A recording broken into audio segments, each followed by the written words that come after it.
ठीक है, आइए हम लोग पूरा रिवाइज कर रहे थे। तो मध्य पाषाण काल और नव पाषाण काल की हम लोग चर्चा कर रहे थे। इसमें हमने बात करी कि किस प्रकार से मध्य पाषाण युग चला और नव पाषाण युग का अपनी क्या विशेषताएं रही हैं, मध्य पाषाण युग की क्या विशेषताएं थी, इन पर पूरी चर्चा करी। इनकी समयावधि देखी और किस प्रकार से अब जो शिकारी मनुष्य है वो धीरे धीरे मछली पकड़ना भी सीख गया है। पशुपालन की शुरुआत इसके आखिरी कालखंड में यानी मध्य पाषाण युग के अंतिम अवस्था तक का आते आते ये पशुओं को पालना सीख चुका था। और इस समय का यानी मध्य पाषाण युग की सबसे प्रमुख विशेषता थी, यहाँ पर जो औजार थे वो सूक्ष्म औजार कहे जा रहे थे या सूक्ष्म पाषाणिक औजार या माइक्रोलिथ्स इनको कहा जाता है। इनका बहुतायत में ये मनुष्य प्रयोग कर रहा था। पुनः इसके स्थल बागोर, आदमगढ़ और संभर झील, इनकी हमने चर्चा करी और यहाँ इन सभी स्थानों की क्या विशेषता थी, क्या यहाँ से प्रमाण मिले, इन पर बात करी। अगला फिर हमने देखा कि मध्यकाल या मध्य पाषाण काल तक आते आते हमें फिर कलाकृतियां भी देखने को मिलती हैं। ये जो मनुष्य था ये अपने मनोरंजन के लिए या फिर अपनी योजना बनाने के लिए कि किस प्रकार हमको शिकार करना है या कोई अन्य गतिविधियां हैं, उन उनकी योजना ये बनाता था। और उसी को इसने चित्रित किया है गुफाओं में, विशेषकर भीमबेटका। और फिर हम साथ ही साथ देखते हैं कि इनकी जो अर्थव्यवस्था है उसका अनुमान हम लगाते हैं कि किस प्रकार से ये पशु पक्षियों पर, पशुपालन पर, सॉरी, आपका जो इनकी अर्थव्यवस्था का पूरा पूरा आधार था वो अभी भी केवल शिकार और संग्रहण था खाद्य पदार्थों का। इसके अलावा फिर हमने नवपाषाण काल की बात करी और नवपाषाण काल की विशेषताएं देखी। समय की बात करी इसमें सबसे पहले 9000 ईसा पूर्व से लेकर के 2500 ईसा पूर्व तक का। मनुष्य अब खाद्य संग्राहक से बदल करके खाद्य उत्पादक बन चुका है। खेती के शुरुआती प्रमाण यहाँ पर हमको मिले हैं, पशुपालन के शुरुआती प्रमाण मिले हैं। मृदभांड कला का यहाँ पर जन्म हो चुका है, यानी मिट्टी के बर्तन बनाए जाने की शुरुआत भी यहीं पर हुई है नवपाषाण काल में। औजारों में कुल्हाड़ी, कुदाल, ये सब बनने कुछ औजार पूर्ववत चलते रहे हैं और कुछ नए औजार इन्होंने कुछ नए औजारों का भी प्रयोग यहाँ पर किया है। चाक का आविष्कार हो गया है। नवपाषाण कालीन स्थल हमने पढ़े मेहरगढ़, बुर्जहोम और गुफ कराल। यहाँ की क्या क्या विशेषताएं रही हैं इन पर चर्चा करी। नेक्स्ट हमने पढ़ा फिर से नवपाषाण काल के औजार और औजारों की क्या टेक्नोलॉजी थी, क्या पद्धति थी, उस पर हमने चर्चा करी कि पुराने औजार भी ये प्रयोग कर रहे थे और कुछ नए इस काल के विशेष औजार भी यहाँ पर देखने को मिलते हैं। नवपाषाण काल युग में पुनः हमने कृषि और पशुपालक समाज की बात करी और यहाँ पर कृषि में गेहूं, जौ और राई के हमको साक्ष्य मिलते हैं। पशुपालन की अगर हम बात करें तो यहाँ पर गाय, बकरी और भेड़ को पालना शुरू कर दिया था। मस्की, कर्नाटक यानी कि दक्षिण भारत में पशुपालक समाज के कुछ अन्य क्रियाकलाप हमको देखने को मिलते हैं, जैसे हमने मनुष्य अस्थायी शिविरों में रह रहा था और किस प्रकार से वो पशुओं को पाल रहा था, इसकी हमने छोटी सी चर्चा करी थी। हाथ हाथ से भी शुरुआत में मृदभांड बना रहा था। अब यहाँ पर मृदभांड संस्कृति का उसकी शुरुआत देखने को हमको मिलती है। शुरुआत में हाथ से बनाए गए, बाद में फिर चाक से मिट्टी के बर्तन बनाए जाने लगे। और ये बड़े आ, उन्नत किस्म के बर्तन थे जिनमें पॉलिश भी करी गई थी। और रंग में अगर इनके रंग की बात करें तो काले रंग के ये हुआ करते थे। लाल मिट्टी पर काले रंग से इसमें चित्रकारी या फिर अलग अलग आरेख बनाए हुए थे, इसीलिए इनको पॉलिशदार काले मृदभांड कहा गया। फिर कुंभकारी का जन्म या फिर कुम्हारी की शुरुआत भी इसी युग में हमको देखने को मिली। इसके अलावा कृषि और स्थायी जीवन, तो कृषि करना इन्होंने सीखा, इस वजह से अब जीवन इनका स्थायी हो गया है। घुमंतु और यायावर जीवन छोड़ करके अब ये धीरे धीरे स्थायी रूप से इन्होंने बसना शुरू किया है, जिसकी उन्नत अवस्था हमें हड़प्पा सभ्यता में जाकर देखने को। हड़प्पा सभ्यता जब हम पढ़ते हैं तो उसमें दिखती है। तो आप देखेंगे यहाँ पर गोलाकार घर बन रहे थे, उसके अलावा आयताकार थे। फिर इसी प्रकार गर्तावासों की भी हमने बात करी। कृषि उपकरणों में कुदाल और खोदने के डंडे का प्रयोग कर रहे थे। समृद्ध कृषि संस्कृति इस समय हो गई थी। और मनुष्य ने स्थायी रूप से बसना शुरू कर दिया था। नवपाषाण काल में ही हम इनका सामाजिक संगठन हमने देखा था। उस समय जो सामुदायिक स्वामित्व वाली संपत्ति की हमने बात करी, साथ ही साथ कृषि, पशुपालक और कुंभकारी में धीरे धीरे इसके अंतिम चरण तक का काफी उन्नत अवस्था में ये तीनों चीजें पहुंच गई थी, चाहे वो कृषि हो, चाहे पशुपालन हो, चाहे कुंभकारी हो। नेक्स्ट है आपका कुछ अन्य क्षेत्र थे, जैसे कि दक्षिण भारत में तमिलनाडु, आंध्र प्रदेश और उत्तर पूर्वी भारत में जैसे कि मेघालय की गारो पहाड़ियां नवपाषाण काल से संबंधित है। इनको हमने अलग से क्यों पढ़ा? क्योंकि यहाँ पर कालखंड का बड़ा गैप है। जब आप उत्तर भारत में नवपाषाण कालीन बस्तियों को पढ़ते हैं तो उनका कालखंड थोड़ा पहले का है, जबकि दक्षिण भारत में उसका कालखंड बहुत बाद का है। तो ये विशेष बात है कि जब हम अ, एक ही जैसी सभ्यताओं या संस्कृतियों को पढ़ते हैं तो उनका विकास अलग अलग स्थानों में अलग अलग समय में हुआ है, वैश्विक स्तर में भी। और छोटी इकाई अगर हम देश के रूप में लें तो एक ही देश के अलग अलग भागों में एक ही संस्कृति के लोग, उनके बीच में समय का बहुत बड़ा अंतराल अ, मिलता है। तो ऐसे साक्ष्य हमको प्राप्त हुए हैं। जैसे कि आगे फिर हम बात करेंगे नवपाषाण काल युग का अंत। और इसके अंत के साथ ही साथ एक संक्रमण की अवस्था चलती है। एक नए दौर में मनुष्य प्रवेश करता है, जो धातु का काल कहलाता है, जिसको हम हड़प्पा सभ्यता के नाम से जानते हैं। वहां पर कृषि अपनी उन्नत अवस्था में दिखेगी, जहां पर बड़े बड़े अन्नागारों के हमको साक्ष्य मिलते हैं, स्नानागारों के साक्ष्य मिलते हैं। वहीं पर फिर कपड़ों या फिर बुनाई के शुरुआती साक्ष्य हमको मिलते हैं। कपास जैसी जो वस्तु है उसके प्रमाण मिलने शुरू होते हैं। भवन निर्माण की उन्नत अवस्था हमको यहीं पर देखने को मिलेगी। और लेखन का आविष्कार हो गया है। अब एक समझने वाली बात ये थी कि ये जो पूरा पाषाण कालीन सभ्यता है, इसने लेखन का आविष्कार नहीं किया था। ठीक है।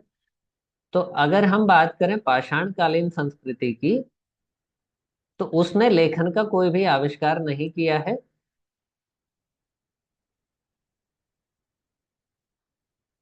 ठीक, यहाँ पर आपको एक और चीज ध्यान में रखनी है। यहाँ पर लेखन कला इन्होंने नहीं सीखी है।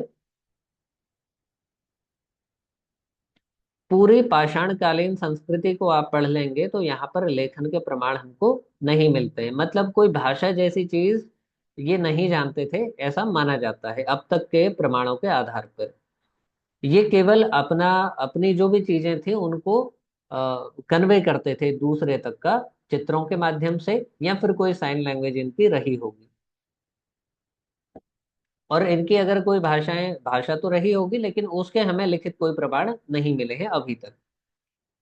अच्छा, इसके बाद एंड में हम लोग जल्दी से बात करते हैं।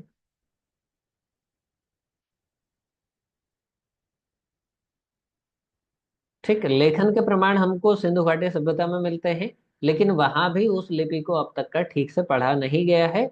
और जो प्रागैतिहासिक काल की हमने बात करी है, प्रागैतिहासिक काल आपका प्रागैतिहासिक काल यदि हम बात करें,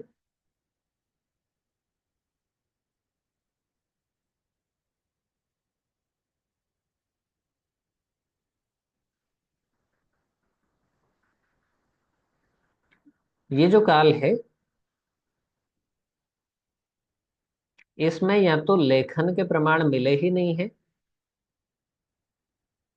या तो मिलते ही नहीं है। अगर मिले हैं,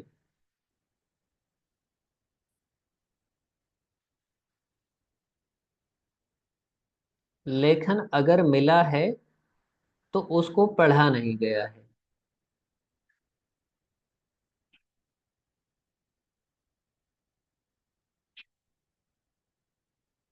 ठीक है, चलिए। ये थोड़ा सा इस वाले पॉइंट को अभी छोड़ दीजिए। अ, प्रागैतिहासिक काल में पूरी की पूरी पाषाणकालीन सभ्यताएं हैं। उसके बाद जो सिंधु घाटी सभ्यता है उसको हम लोग आद्य ऐतिहासिक काल में चर्चा करते हैं, और आद्य ऐतिहासिक काल में दो संस्कृतियां हम लोग आगे पढ़ेंगे। ये थोड़ा सा मिक्स हो गया था। आद्य ऐतिहासिक काल,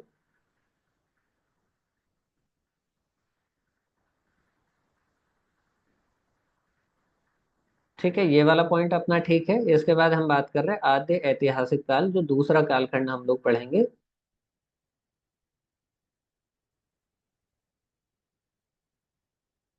इसको दो चरणों में हम लोग पढ़ते हैं। एक तो आपका सिंधु घाटी सभ्यता,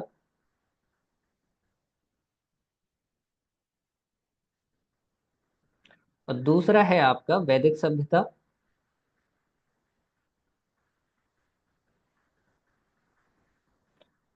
अब यहाँ पर पुनः हम लेखन की बात करेंगे। यहाँ पर आपको लेखन के प्रमाण मिले हैं, और यहाँ पर भी हमको लेखन के प्रमाण मिलते हैं। इन दोनों अवस्थाओं में लेखन के प्रमाण हमको मिले हैं, मगर अंतर क्या है दोनों में? इसीलिए इनको हम लोग आद्य ऐतिहासिक काल में रख रहे हैं कि इनसे लेखन के प्रमाण मिले हैं। लेकिन दोनों का अब तक का दो चीजें हैं इसमें। एक तो पढ़ा नहीं गया है,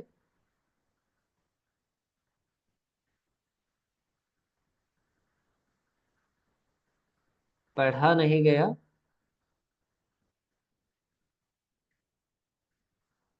दूसरी बात क्या है इसको लेकर के कि इनकी प्रामाणिकता ठीक ठीक सिद्ध नहीं होती है।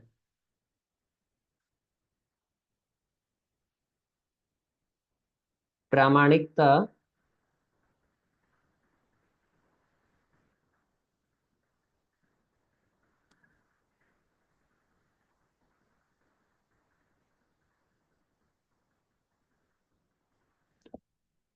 ठीक है। अब ये जो पहला वाला कारण है वो किससे जुड़ा हुआ है? वो है सिंधु घाटी सभ्यता से, क्योंकि इसकी लिपि का अब तक का वाचन नहीं हुआ है। जबकि वैदिक सभ्यता के जो प्रमाण हैं वो पढ़े तो जाते हैं, लेकिन उनकी ठीक ठीक व्याख्या नहीं हुई है। क्या ये इसी कालखंड से संबंधित थे? इस प्रकार की ठीक ठीक प्रामाणिकता नहीं अब तक सिद्ध हुई है। तो ये आद्य ऐतिहासिक काल है, जो कि हमारा अगला टॉपिक है। अब आ जाते हैं सीधा इससे जुड़े हुए प्रश्नों पर। आइए, पहला प्रश्न है आपके सामने, इसके लिए आंसर करेंगे तेजी से।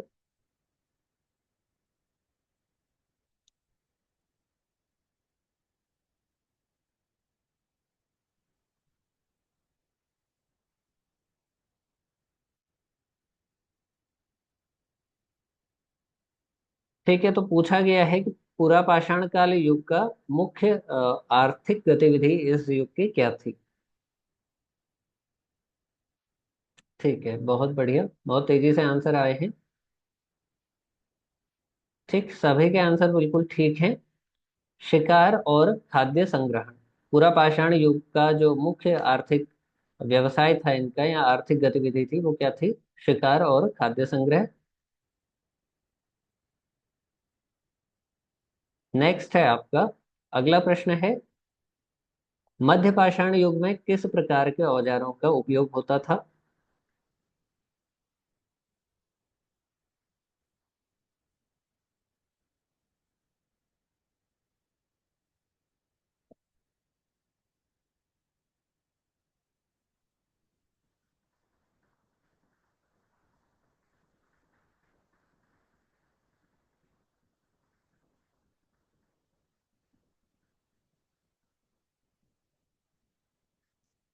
ठीक है, सभी के आंसर बिल्कुल ठीक है। ऑप्शन ए हमारा बिल्कुल ठीक है। माइक्रोलिथ या फिर सूक्ष्म पाषाण। अगला प्रश्न, नवपाषाण युग के लोग किस प्रकार की वस्तुएं उत्पन्न करते थे?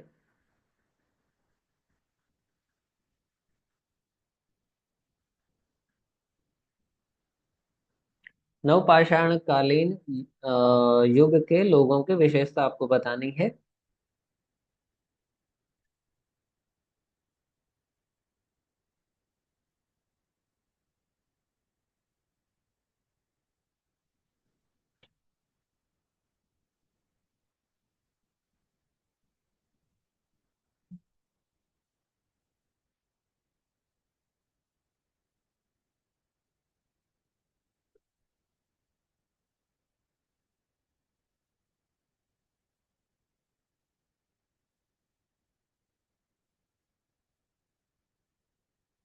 ठीक है, लगभग मिले जुले आंसर आए हैं आपके।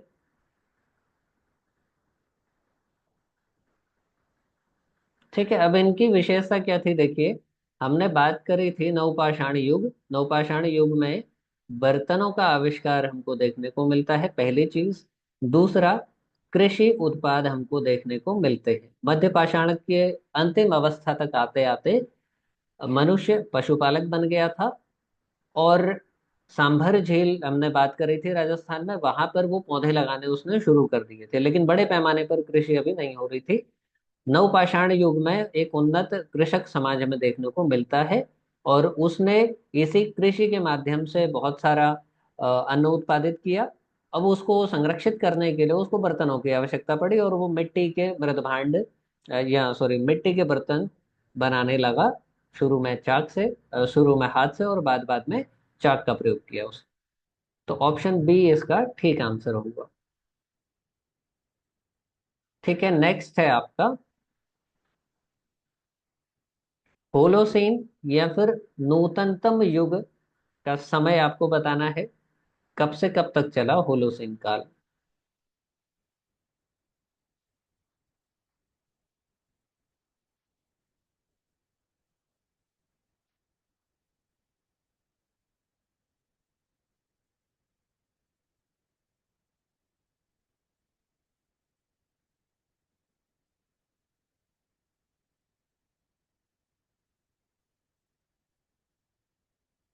ठीक है, तेजी से बताएंगे।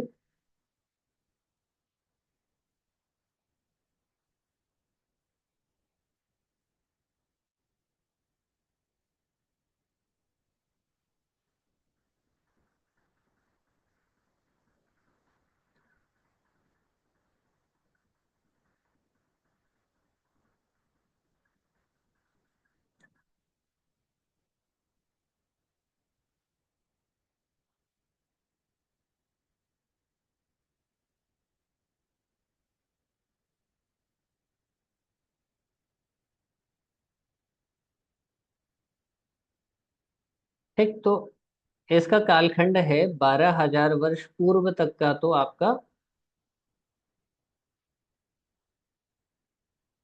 इसके बाद का जो समय है और वर्तमान तक, ये पूरा का पूरा कहलाता है होलोसीन या फिर नूतनतम युग। चलिए, नेक्स्ट है हमारा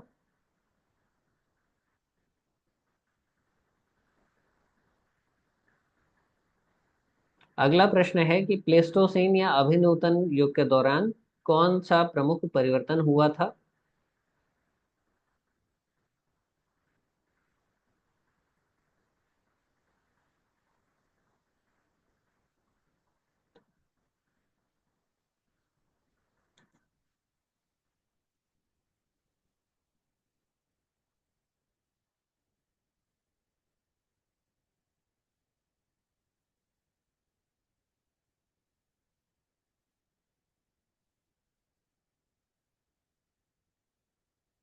थोड़ा सा तेजी में आंसर करेंगे। ऑप्शन सी के लिए आंसर आया है, ए के लिए एक आंसर आया है।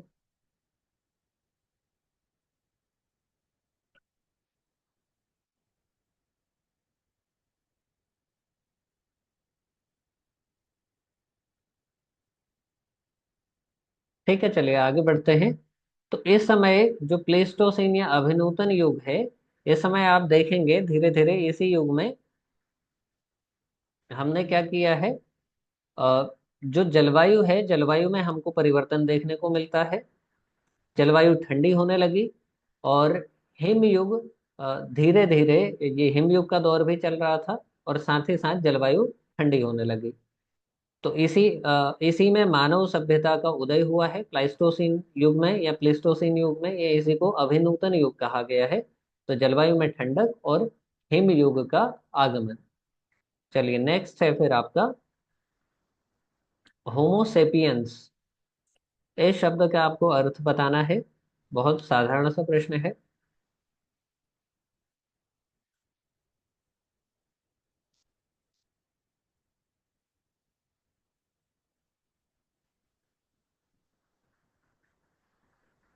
ठीक है, चलिए पहला आंसर आते ही मैं आगे बढ़ जाऊंगा। लगभग दो आंसर आए हैं अब तक।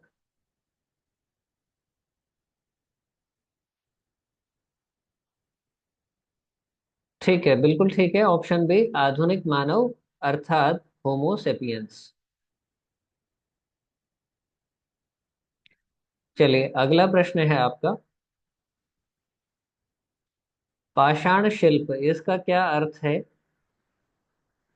धातु निर्माण, पत्थर से बने औजारों का निर्माण, बर्तन बनाने की कला, या फिर कुम्हारी कला।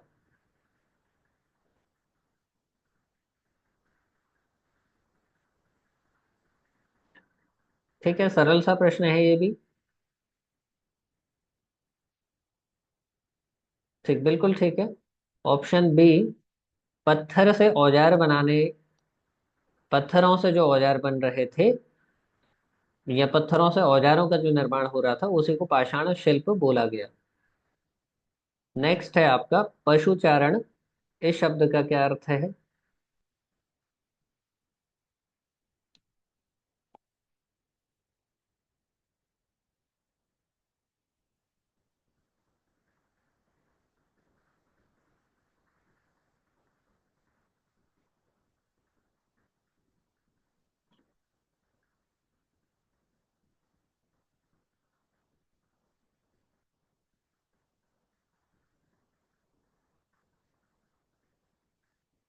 ऑप्शन बी बिल्कुल ठीक है। पशुओं का पालन और संवर्धन, ये पशुचारण है। नेक्स्ट है हमारा।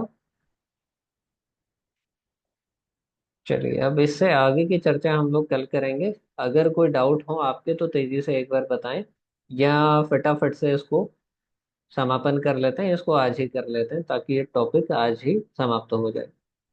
चलिए, हमने बात करी थी भारत में पाषाण युग की अवस्थाओं और उनका आधार। ठीक है, तो पाषाण युग की हमने अलग अलग अवस्थाएं पढ़ी। मुख्य रूप से तीन अवस्थाएं थी। एक तो पूरा पाषाण युग, जिसको हमने पैलियोलिथिक एज बोला। दूसरा मध्य पाषाण युग, जिसको हमने मेसोलिथिक एज बोला। और थर्ड है आपका नव पाषाण युग, जिसको हम नियोलिथिक एज बोलते हैं। ठीक है, तो ये जो तमाम अवस्थाएं हैं, इन अवस्थाओं का जो विभाजन किया है वो किस आधार पर किया? औजारों, निवास की शैली, मतलब कि मनुष्य किस प्रकार का औजार बना रहा था इन अलग अलग कालों में, किस प्रकार से वो निवास कर रहा था, निवास के उसके निवास की पद्धतियां क्या थी, साथ ही साथ आर्थिक गतिविधियां उसकी क्या थी। ये सब हमने समझ लिया है ऊपर। जैसे कि आप देखेंगे, पूरा पाषाण युग में शिकार और खाद्य संग्रह प्रमुख रूप से मनुष्य के दैनिक कार्य हुआ करते थे। इसके अलावा बड़े पत्थर के औजारों का ये प्रयोग कर रहा था। मध्य पाषाण युग में आप देखेंगे सूक्ष्म पाषाण औजारों का प्रयोग होने लगा। शिकार के साथ साथ मछली पकड़ने की प्रथा भी यहाँ पर विकसित हुई। फिर नव पाषाण युग आते आते और परिवर्तन आता है, और मनुष्य कृषक बन गया, मनुष्य पशुपालक बन गया, मनुष्य बर्तन बनाने वाला बन चुका है। ये सब चीजें शुरू हो गई। अगला फिर एक महत्वपूर्ण बिंदु है जो पूरा टॉपिक समझने में मदद करेगा। पूरा पाषाण, मध्य पाषाण, नव पाषाण युग में क्या अंतर है, और इन तीनों की मुख्य विशेषताएं क्या है। तो अभी तक जो चीजें आपकी मिक्स हो गई हैं, वो अब यहाँ पर हम इनको अलग अलग पढ़ लेते हैं। पूरा पाषाण युग मतलब कि 2,50,000 वर्ष पहले से लेकर के 10,000 ईसा पूर्व तक का समय था।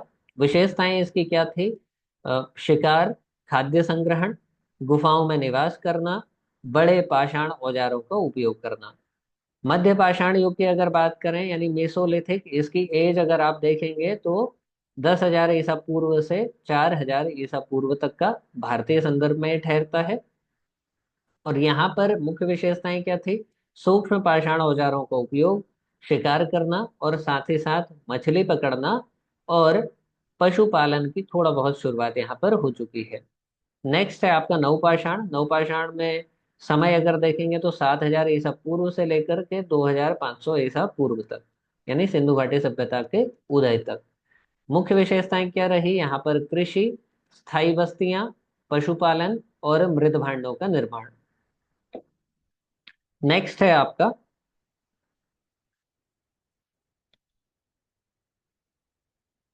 ठीक है, बस मुश्किल से 4 से 5 मिनट का और सेशन रह गया है। उसके बाद हम लोग समाप्त करेंगे इसको। संस्कृति के विकास में कुम्हार के चाक, जुलाहे के चरखे, और गाड़ी के पहिए का महत्व। तो आप देखेंगे जो कुम्हार का चाक है, मतलब कि जो मिट्टी के बर्तन बन रहे थे उसके लिए मददगार था। भोजन रखने के लिए इन बर्तनों का प्रयोग किया जा रहा था, भोजन को पकाने के लिए इन बर्तनों का प्रयोग किया जाने लगा, और भी अन्य तमाम इनके उपयोग थे, जैसे कि खाद्यान्नों को सुरक्षित रखने के लिए। फिर आप देखेंगे जुलाहे का चरखा, ये बाद के कालखंड का है, इसको अभी हम यहाँ पर थोड़ा सा यूं ही समझ ले रहे हैं। तो जैसे कि कपास और अन्य वस्त्रों के निर्माण के लिए चरखे का प्रयोग किया जाता था, और व्यापार और सामाजिक संरचना में ये मददगार साबित हुआ। उसका विकास इसी चरखे के आविष्कार के बाद हुआ। जिस प्रकार चाक के आविष्कार के बाद ये तमाम मनुष्य का जीवन सरल हुआ पहले की अपेक्षा, उसी प्रकार चरखे के आविष्कार ने व्यापार और समाज की संरचना में, इसके विकास में बड़ा योगदान दिया। फिर गाड़ी का पहिया, इसने परिवहन को यानी ट्रांसपोर्टेशन को बड़ा आसान बना दिया। साथ ही साथ व्यापार में भी बड़ी मदद मिली इससे, व्यापार कुछ आसान हो गया। और सांस्कृतिक आदान प्रदान में भी वृद्धि हुई, क्योंकि मनुष्य एक जगह से दूसरी जगह इनकी सहायता से कम समय में आसानी से पहुंचने लगा। नेक्स्ट है फिर आपका नवपाषाण युग के क्रांतिकारी परिवर्तन। तो इन पर तो हम डिटेल में ऊपर बात कर चुके हैं, जैसे कि कृषि का आरंभ, पशुपालन, स्थायी निवास। फिर है अगला आपका, ठीक है।